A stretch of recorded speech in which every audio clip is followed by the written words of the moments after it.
వివాహ సమయంలో వధువరులు ఒకరికొకరు చాలా ప్రమాణాలు చేసుకుంటారు. అగ్నిదేవుడి సాక్షిగా బంధువులు, కుటుంబ సభ్యుల ఎదుట కాబోయే భాగస్వామికి కొన్ని ప్రమాణాలు చేస్తారు. తాజాగా ఓ వరుడు తనకు కాబోయే భార్యను పెళ్లిలో విచిత్రమైన అనుమతి కోరుతూ అగ్రిమెంట్ను రెడీ చేశాడు. ప్రస్తుతం ఆ అగ్రిమెంట్ సోషల్ మీడియాలో తెగ వైరల్ అవుతోంది. ఇక మ్యాటర్లోకి వెళ్తే ధ్రువ్ మజూదియా, ఆషిమా ఇద్దరికి వివాహానికి అంగరంగ వైభవంగా ఏర్పాట్లు జరిగాయి. బంధుమిత్రులందరూ పెళ్లికి వచ్చారు.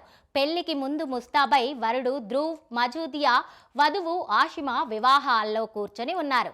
అప్పుడు వరుడు తమ జేబులో నుంచి ఓ అగ్రిమెంట్ పేపర్ను తీసి వధువు చేతుల్లో పెట్టాడు.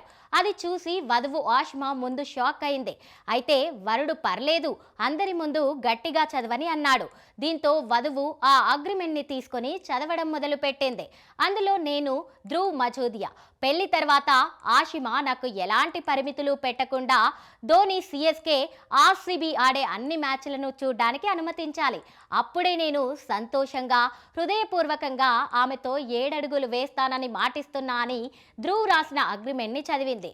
ఆ వెడ్డింగ్ అగ్రిమెంట్ పెళ్లి మండపంలో ఉన్న అందరికీ విపరీతంగా నవ్వు తెప్పించింది. ఆషిమా ఆ అగ్రిమెంట్ చదువుతుండగా అతిథులు నవ్వులు చప్పట్లతో ఉత్సాహంగా గడిపారు. ఈ ఒప్పందం డిసెంబర్ 2 నుంచి చట్టబద్ధంగా అమల్లోకి వస్తోందని అందులో పేర్కొన్నారు. అలాగే వివాహం తర్వాత మ్యాచ్ చూడడానికి అనుమతించకపోవడాన్ని ఒప్పంద ఉల్లంఘనగా పరిగణలోకి తీసుకోవాల్సి ఉంటుందని కూడా రాసుకున్నారు.